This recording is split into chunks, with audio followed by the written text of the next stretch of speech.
मुस्लिम आरक्षण नरनायक आंदोलन की जानिब से आज ज़िला कलेक्टर के तवस्सुस से रियासत के वज़ीर आला उद्धव ठाकरे को एक याददाश्त पेश की गई, जिसमें मुतालबा किया गया कि महाराष्ट्र के मुसलमानों को समाजी, सियासी, तालीमी और माली एतबार से 10% तहफ़्फ़ुज़ात फराहम करे। उन्होंने कहा कि सचर कमेटी और महमूदुर रहमान कमेटी और रंगनाथ मिश्रा कमेटी की जानिब से जो रिपोर्ट पेश की गई उस हिसाब से 10% तहफ़्फ़ुज़ात फराहम करे। उन्होंने मुतालबा किया कि क़ानूनी एतबार से मुसलमानों को 10% रिजर्वेशन के अहल है। दस्तूर की दफ़ा 15 और 16 के तहत नौकरियों और तालीम के मामले में मुसलमानों को रिजर्वेशन मिलना चाहिए, लेकिन इससे क़ब्ल हुकूमत ने मुसलमानों को तहफ़्फ़ुज़ात फराहम करने से साफ इनकार कर दिया था।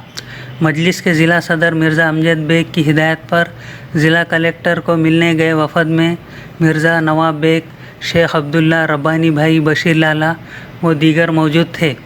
इस मौके पर एडिशनल कलेक्टर ने वफ़द को तयक़ुन दिया कि उनका मुतालबाती मकतूब वज़ीर आला को रवाना कर देंगे। मुस्लिम आरक्षण निर्णायक आंदोलन महाराष्ट्र के अंदर मुस्लिम आरक्षण समिति की तरफ से एक मुस्लिम आरक्षण निर्णायक आंदोलन की शुरुआत की गई, क्योंकि पिछले कई बारी से इस महाराष्ट्र के अंदर मुसलमानों को नौकरियों के अंदर और तालीम के अंदर तमाम ही चीज़ों में मुसलमान पिछड़े हुए हैं, उनको रिज़र्वेशन मिलना चाहिए।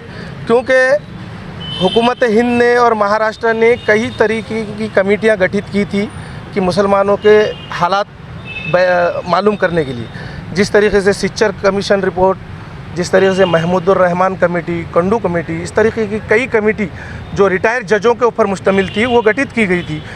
जब उस कमेटियों ने इस मुल्क का सर्वे किया तो ऐसे हालात पाए कि इस मुल्क की अक़लियत बहुत ही पिछड़ चुका है, तालीम के अंदर पिछड़ चुका है, रोज़ी रोटी के अंदर पिछड़ चुका है और बहुत सी चीज़ों में वो आज पिछड़ा हुआ है, जिनकी ज़िंदगी दलितों से भी निचले स्तर पर वो गुजार रहे हैं। इस तरीके की रिपोर्ट उन कमेटियों की आई। उन कमेटियों को मद्देनज़र रखते हुए मुस्लिम आरक्षण समिति कई दिनों से प्रोटेस्ट कर रही है और हुकूमत से मांग कर रही है कि मुसलमानों को 10% रिजर्वेशन दिया जाए। उस तर्ज पे आज महाराष्ट्र के अंदर, तमाम ही महाराष्ट्र में माननीय मुख्यमंत्री आली जनाब उद्धव ठाकरे साहब को कलेक्टर साहब के मार्फत से एक निवेदन पेश करना था।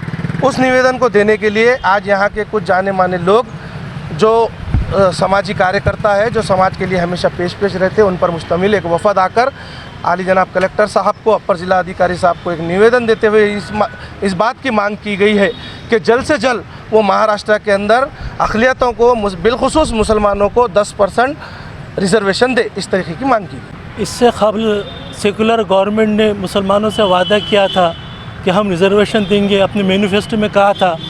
अब के सेकुलर गवर्नमेंट आ चुकी है, अब सेकुलर गवर्नमेंट आ चुकी है, फिर हमको उनको आईना दिखाने के लिए हमने कलेक्टर ऑफिस में एक मेमोरेंडम भी दिया है कि भाई आपने जो वादा किया था मुसलमानों को रिजर्वेशन देने का, तो आप रिजर्वेशन दे दीजिए। और इसलिए हमने तुम्हारे डिप्टी कलेक्टर साहब से मिलकर ये कहा कि भाई आप जो हम मेमोरेंडम दे रहे हैं, जल्द से जल्द आप क्या किया तुम्हारे चीफ मिनिस्टर साहब को भिजवा दीजिए और उनको ये पता चले कि भाई आप जो वादा कर रहे हैं मुसलमानों को 5% रिजर्वेशन देने का, तो आप वादा तो वफ़ा कीजिए। और हम ये चाहते हैं अगर से वादा वफ़ा नहीं करते हैं तो जमहूरी तौर पे और तुम्हारे डेमोक्रेसी तरीके से जो हो सकता है हम रास्ते पे उतरेंगे, उपोषण करेंगे, जेल भरो आंदोलन करेंगे। इस पर भी अगर से नहीं होता तो हमसे जितनी होती जमहूरी तरीके से हम पूरी की पूरी कोशिश करेंगे। लेकिन गवर्नमेंट को ये मालूम होना चाहिए, पता चलना चाहिए कि भाई आपने वादा किया है तो रिजर्वेशन क्यों नहीं देते। बस इतना हम कहते हैं, गवर्नमेंट से गुजारिश करते हैं, उससे रिक्वेस्ट करते हैं कि भाई जल्द से जल्द मुसलमानों को रिजर्वेशन दें। लेटेस्ट न्यूज़ के लिए हमारे चैनल को सब्सक्राइब करें और नोटिफिकेशन सबसे पहले पाने के लिए बेल आइकन प्रेस करें।